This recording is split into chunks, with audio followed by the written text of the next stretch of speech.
এবাৰ খটখটিত পত্নী হত্যা, স্বামীক চোকাদাৰে হানিসূচী হত্যা, পত্নী পদুমী শৰ্মা। ৰাজ্যত সংঘটিত হৈ আছে ইটোৰ পিছত সিটো লোমহৰ্ষক হত্যাকাণ্ড। ৰাজ্যত তোলপাৰ লগোৱা বন্দনা কলিতাৰ স্বামী আৰু শাহু ডাবল মাৰ্ডাৰ ঘটনাৰ পিছতে এইবাৰ পাহাৰীয়া জিলা কাৰ্বি আংলঙতো সংঘটিত হৈছে তেনে এক নিৰ্মম হত্যাকাণ্ড। এইবাৰ হত্যাকাণ্ড পত্নীৰ বিপৰীতে স্বামীৰ দ্বাৰা সংঘটিত হৈছে।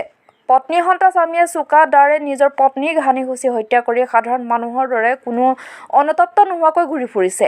ঘটনাস্থল অসম নাগালেণ্ডৰ সীমান্তৰ খটখটি থানা এলেকাৰ পাকালিৰ নেপালী বস্তি।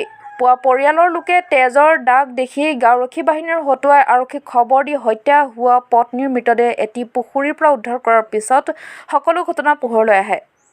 গাঁওৰক্ষী বাহিনীয়ে সাংবাদিকৰ আগত জানিবলৈ দিয়া অনুসৰি শুকুৰবাৰে নিশা প্ৰায় 11 মান বজাত উক্ত হত্যাকাণ্ডটো সংঘটিত হৈছে বুলি সন্দেহ প্ৰকাশ কৰিছে।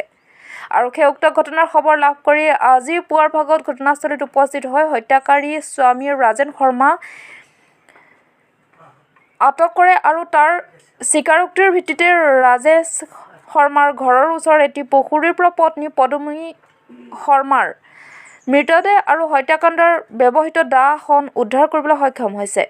পৰিয়ালৰ লোকৰ পৰা জানিব পৰা অনুসৰি পত্নী হন্তা স্বামী ৰাজেশ শৰ্মাই পুৱাৰ ভাগত দৈনন্দিনৰ দৰে গৰুৰ গাখীৰ খিৰোৱাৰ লগতে অন্যান্য গৃহ কামো নিয়মীয়াকৈ কৰি গৈছিল। পত্নী হত্যাৰ বাবে ৰাজেশ শৰ্মাৰ কোনো অনুশোচনা বা অনুতপ্ত হোৱা নাছিল।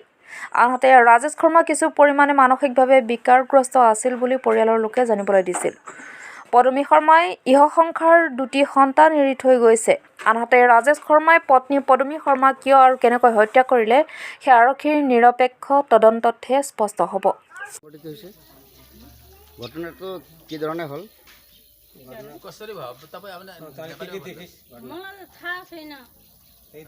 बिहान उठेर एकैचोटि केटाकेटी दिले भन्यो बाउले यस्तो यस्तो गरेर आमालाई यता लिएर गयो भनेको मात्र सुने। अरू त मैले राति कति बजे देख्नुभयो तपाईँ? 11 बजे हामीले राम्रै देखेको।